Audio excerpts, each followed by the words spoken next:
আমরা অনেক পুরনো মুভিতে দেখি যে নাগকে মেরে ফেলার পর নাগিন তার বদলা নেয়, আর যে নাগকে মেরে ফেলেছে তার ছবি নাগিন চোখের মধ্যে নিয়ে নেয়। কিন্তু প্রশ্ন, এমনটা কি সত্যি হয় নাকি এগুলো সব মিথ্যে কাহিনী? কিন্তু তার আগে চ্যানেলটি সাবস্ক্রাইব করে ভিডিওটিতে একটি লাইক করে দেবেন, কারণ আপনাদের চ্যানেল সাবস্ক্রাইব আর লাইক করে আমাকে আরেকটি নতুন ভিডিও বানাতে মোটিভেট করে।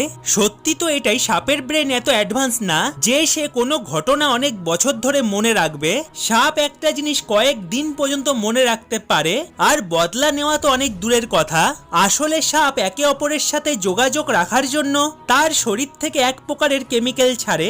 এই কেমিক্যালের গন্ধের জন্য সাপেরা একে অপরের কথা বোঝে, আর যখন কোনো সাপ মারা যায় তখন তার শরীর থেকে অনেক মাত্রায় কেমিক্যাল বের হতে থাকে। এই কেমিক্যালের গন্ধের জন্য সেখানে প্রচুর সাপ জড়ো হয়ে যায়, আর এটা বেশিরভাগ জঙ্গলে ঘটে।